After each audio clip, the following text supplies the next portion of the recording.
You don't know how relieved I am about that. So I've blown loads of fuses this morning. Luckily I checked the earth was the right way around, otherwise I could have blown the module there. We're getting somewhere. We are getting somewhere.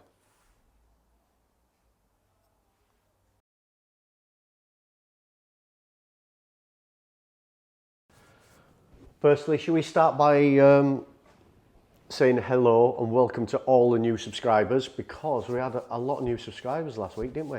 We did, yeah. It's really good. So hello if you're a new subscriber, and thank you very much. If you haven't, please like and subscribe, and we shall show you what we've been doing this week. Since you went home early, didn't you, on Friday? Well, I did have man flu. You had man flu, badly. and you had it, but then you passed it to me. Well, that's what you do. You share your things around, don't you? Yeah, thankfully. So you went home Friday. I stopped Friday night, and I got absolutely annoyed and frustrated, should we say, with the wiring. And I came in over the weekend because I was really... You were eager to get it done. No, I was pissed off. Nothing was going right. No, it was going right at all. The reason a few people have asked us, why haven't we just kept the transporter loom in the van and used the loom for the engine for the rs4, or got a standalone ECU? First of all, they don't make a standalone ECU and wiring for the rs4 because it's a direct injection. We have looked everywhere, and I mean everywhere, aren't we? We have. So we can't do that. We were going to do standalone. The last one that we did, it was similar to a standalone, where we kept the rs4 engine loom. We put the ECUs in, but the problem was because we were using the transporter electrics and clocks and everything like that, they don't talk to each other. The electrics talk a different language. Very, very quickly, and I'm not going to go into too much detail, I've researched this out over the weekend because I had to do. No, I won't say what shopping channel that was. But Audi RS4 uses what they call K-line, which still talks to each other, but it is very much quite simple, I suppose, in the way that it speaks. So it's just one-way communication. Transporter uses what they call CAN bus, which is a two-way system, and it will talk and send a signal back at the same time. So it's like a two-way conversation. And they don't match up to each other, they won't talk to each other. A bit like in English and French.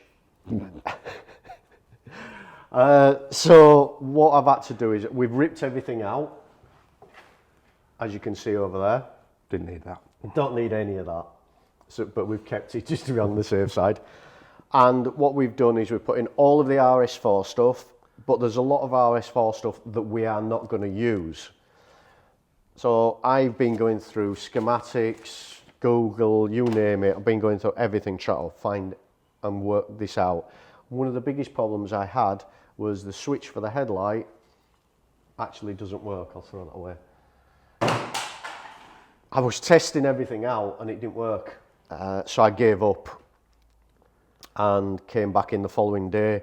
I got a new switch and everything works. So it was the switch that wasn't working. I've gone through and I've repinned everything in the back, thinned down some of the wires. We still need to find some wires, but do you want a quick demo? Yeah. Because I have wired the lights up now. The lights on the RS4, they've got a light, and then they've got another, so they've got a side light, and then they've got another side light on the boot. So they've got like a split light.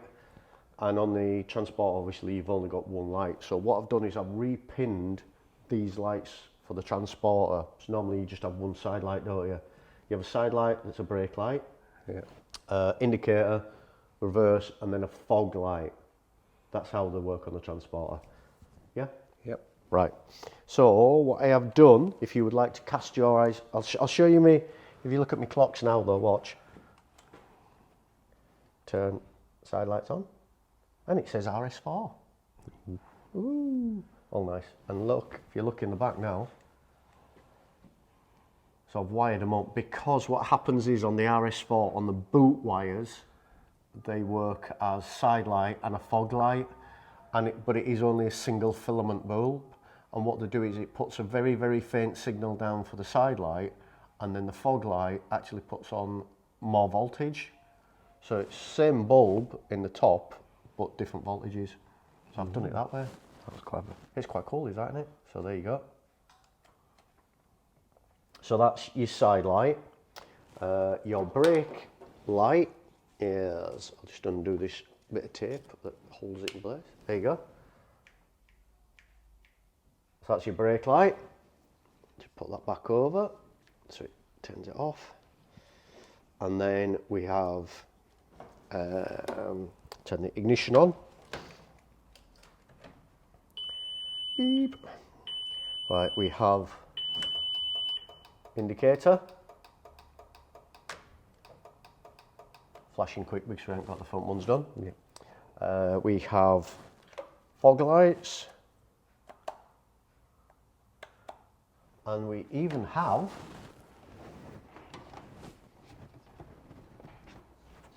reverse. Oh, spoiling us. Yeah, cool, isn't it? And you know how long that took me to do? Go on then, I dare ask. I know you were a shivering wreck when I got here this morning. Yeah, all weekend just to do them, because you had to trace a wire. If it wasn't talking to itself, it won't play ball and it'd shut down. So you'll find that with the brake lights, there was a little light that came on. I've just wired a little bulb up down there because that's for the high level brake light. And I didn't find the wire and they won't switch on because of that. So I had to trace all the way from the switch, all the way back through all this lot, all the way down there for just one wire. And that's what I've had to do all weekend for all sorts of stuff. I really hate electrics now.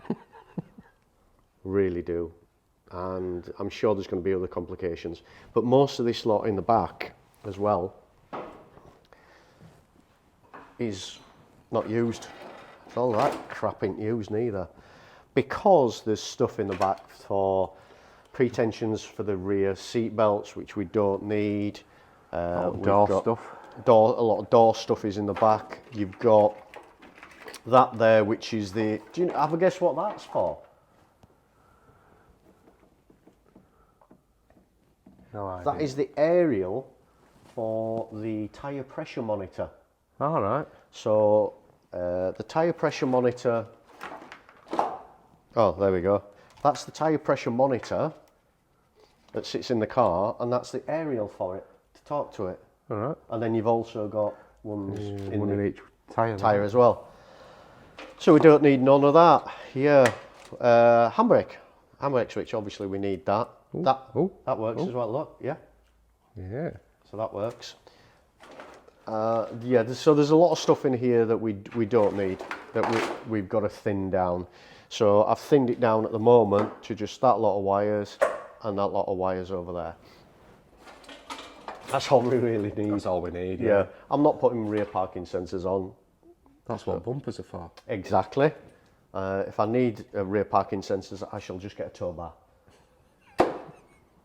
And that's it. So yeah, there's a lot. And again, earths. If you missed an earth out, oh God, it won't play ball. So that's electrics. I'm gonna do the front today. We've got all switches. Stop start, all that is on. I'm not going to press it. Clutch has got to be in anyway to do it. Hazards, they all work. But it has been a nightmare. It really has. What we're going to do today then, I'm going to put up to have a little bit of a break from electrics. I'm going to put on the prop shaft because that's back.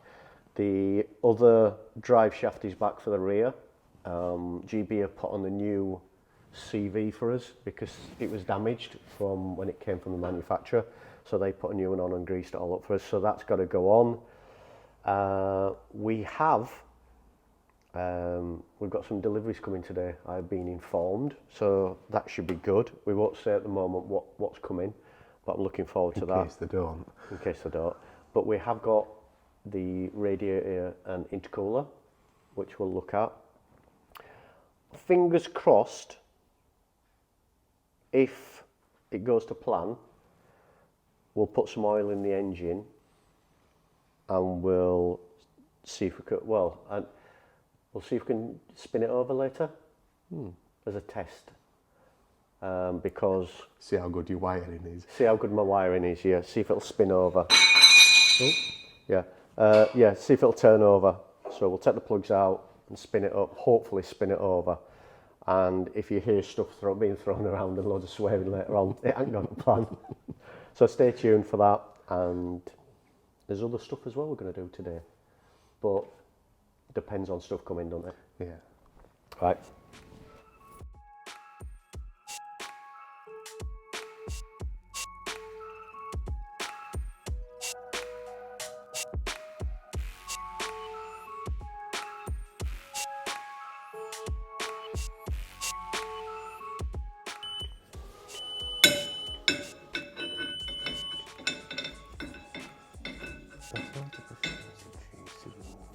Oh,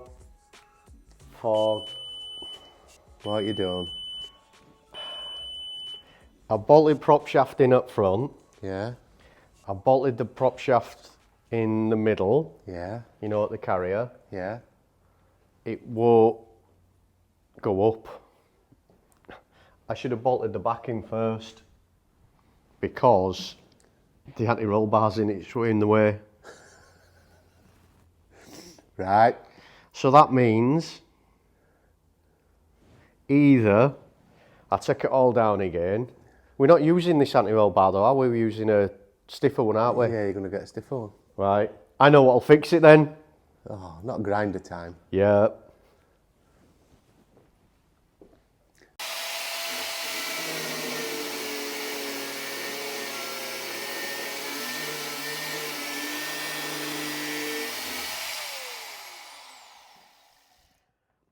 Fixed it.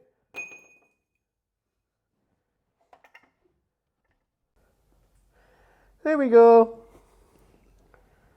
One.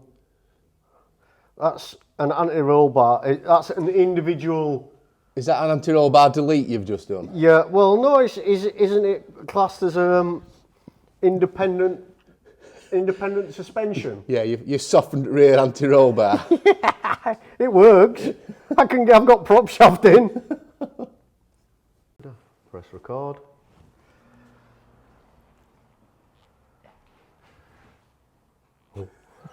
We've had a delivery. A big delivery. Big delivery. So we're gonna have a bit of a rest from cutting wires. So this is just Bit of lightning. yeah. This is just what we've been doing this morning. Look how many less wires there are now. Look at all that lot. That's the transporter, and that is what we've cut out of the Audi. It's mad, isn't it?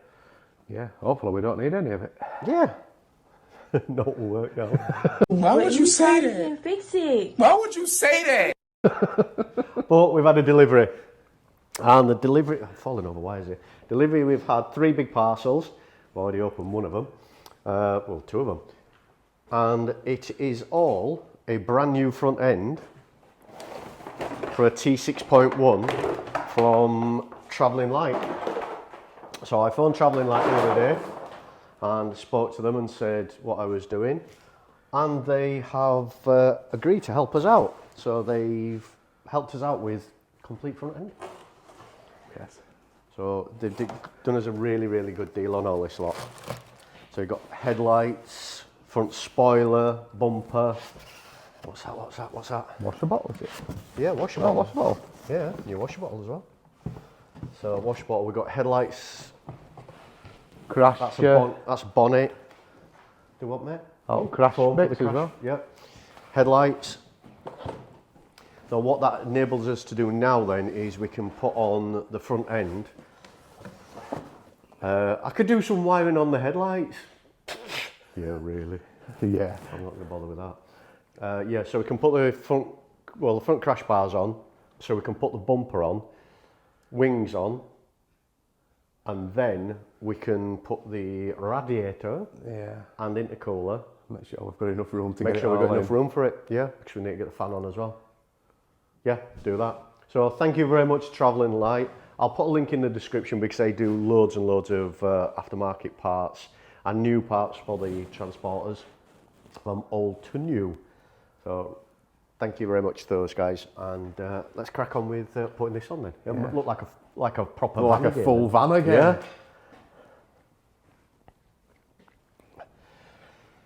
Unfortunately, the battery went flat. We forgot to check that, mate, didn't we? We did. Yeah. So we had it on the tripod, working away, and we forgot. Battery went flat, so we didn't catch the bumper going on, but it's just clicked on. Wings are, we just put them on roughly, and we just clicked the bumper on. It's just really to give us a reference point because radiator.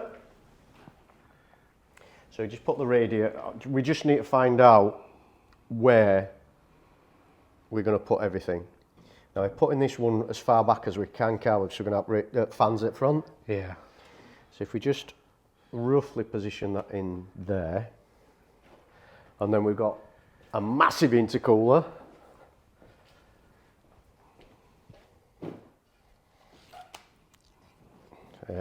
That way around.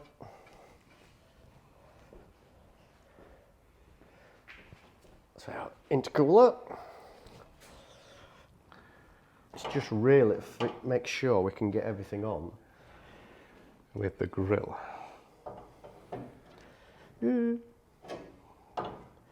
I think, yeah, that will go in further.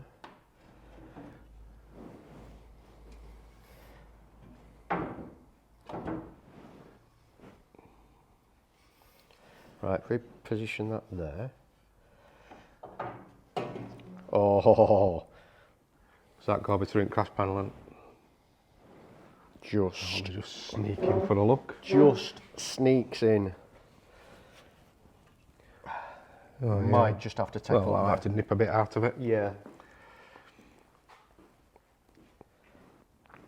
If we nip a bit out of there, we can put some holes in there as well. Yeah. Let me get the grill. Grill's on top at racking, still in bag. You mean you put it away properly? Put it in, out at way so nobody stood on it.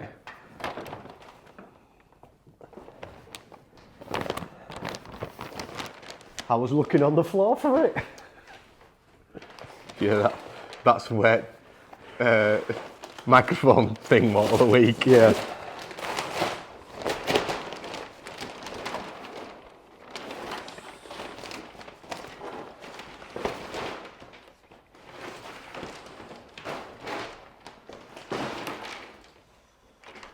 Right. Oh.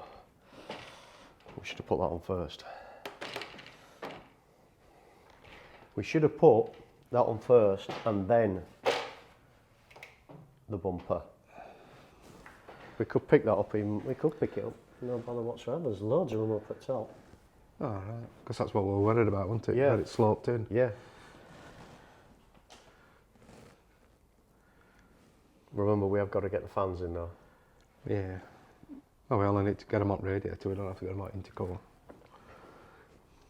Could put the fans in, leave it where it is, put the fans in here. Yeah, because that'll give us more room, Yeah. won't it?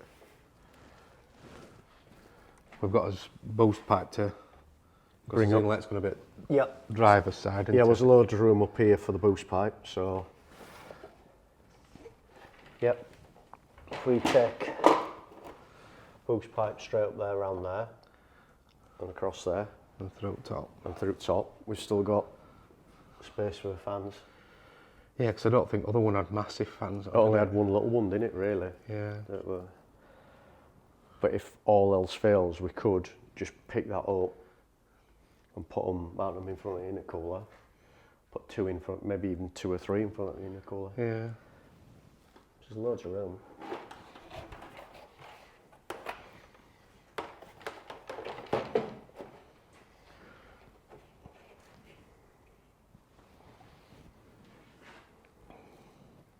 Oh, there's power steering cooler to get in as well, isn't there? Yeah, That's just one of those little... Yeah, silly pipes that go backwards and forwards, Yeah. that's about it. Yeah, but if you look outside, I don't know if you can see it outside. Outside of it on that bit, you can... Oh, yeah, there's quite a bit of room there, isn't there? Yeah. That'll do. Right, so we'll decide where we're going to put it now, where we're going to put... I think those tabs that we put on for radiator will work nicely there. Yeah, just need a little rubber bobbin again, don't Yeah, we? 2 little rubber bobbins either side. And then we can make a mount for the bottom. Yeah. 2 little channels that are the drop into with rubbers. Yeah. So 2 little channels with rubber inside it. Or could we put it on pegs? If you're going to mount that intercooler to it, we need some welding doing anyway, don't we? Yeah. So you could weld pegs onto it and then drop it into Yeah, pegs. drop it into pegs.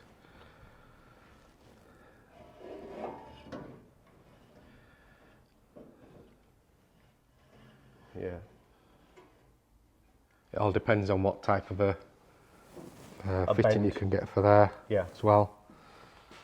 Well, could we move that further over? Oh no, we can't. So then we're going to come in at bottom with boost pipes. Oh yeah. I suppose the lower they are, the easier they'll be to pipe up as well, won't they? Because we'll not have to come up if that's lower. Yeah. We'll just come into it, can't we? Yeah. We could, if we get that lower, if we trim a little bit of the top out of this, we could drop that lower. We could probably drop them down and bring them round the back. Don't we? So we could, if we drop that lower, just put a little bit of a bend on it to bring it under here and then round there. And round and under, yeah. Or the other way is we bring it up and through there. Because we've got cutouts either side. Yeah, there is cutouts, isn't there? So we could get it straight from there and drop it straight down. That might be a better way. Yeah. Again, it all depends on what sort of bends we can get. Yeah. Unless we have some, what do they call them, lobster back, when they're all cut and... I quite like them. Yeah. Yeah. That's not for us to do. It's not for us with Mig. Definitely not. But yeah, that should work fine. I think we just need to decide now. I think we should just leave it as it is. Leave it there. We're not going to get a fan in though, are we? There. Drop it down a bit more then and put fans at top. Yeah, 2 small fan. Because it don't, I mean, it's not going to be stored. It's going to be going quick. Yeah, So it's not going to be stored, is it? Yeah. Yeah. We'll just nip a tiny bit out of here then. We only need to nip out probably the leading edge there. Yeah. And then that'll drop that down. We can sit it, it'll sit actually on the bottom bumper bracket for now. Yeah. For us to get the position right. We'll just move it up a little bit. Yeah. Yeah?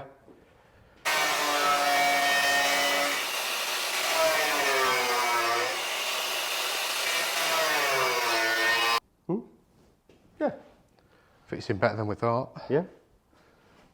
That's it. We just need to bring that round into there, out into pipes coming bottom. Couple of rubber bobbins instead of us nuts and bolts. Yeah, just put nuts and bolts in at the moment just to hold it. And then we'll obviously need to get this mounted to, we're going to get it mounted to radiator. So we I put it think all in as mount one. it to radiator and just stick it all in one. Yeah, like a full rad pack. But what we have done is we have put some oil in, and we have checked things over. We took the spark plugs out, and what we're going to do is we're going to see if we can spin it over. So we haven't spun it over yet. We don't even know if it will spin over. Not with his newly created wiring loom. Yeah, obviously we've done the wiring loom, so it's all over the place. Battery's all connected. Do it here, you grab that. I should really give you a fire extinguisher rather than a phone. What are you on about? I'm running.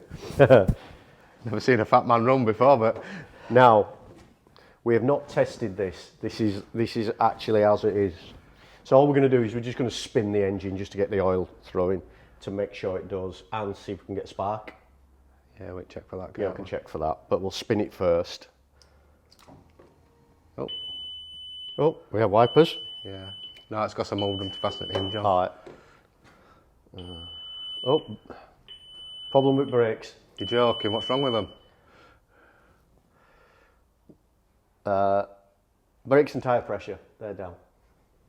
I can cope with that. Oh, Oh, hang on. I'm feeling you. Wait a minute, there's more. Right. Stop start button. We need to press the clutch in. Yeah, and it's that clutch switch.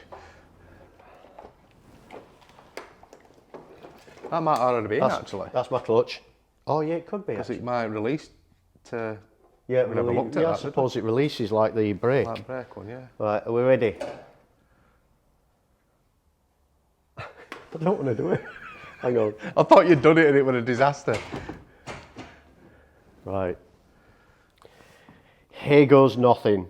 Well, here goes an expensive engine if it don't work. Where have I put... Where's the button gone? There. Here we go. Oh, is there a red light on there? Oh no, it's a red light. Try pressing that clutch switch. Try in pressing clutch. Press clutch. See if it works then. Clutch pedal to start engine. Is it still saying press clutch pedal to start engine? Yeah.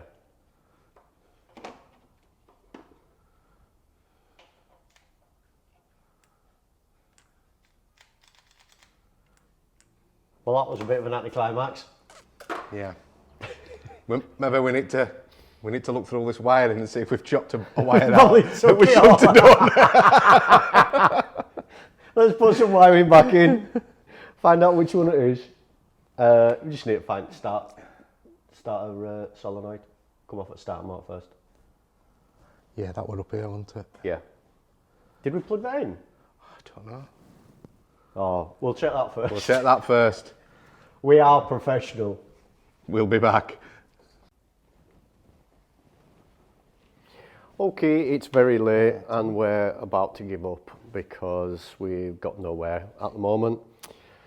The intercooler radiator is in the position so we know where it needs to be. So we need to fix that, get that welded.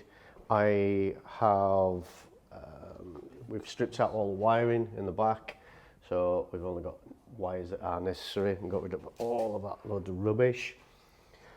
And what else have we done, Alex? Put the front end on, put the wings on. You've softened back suspension.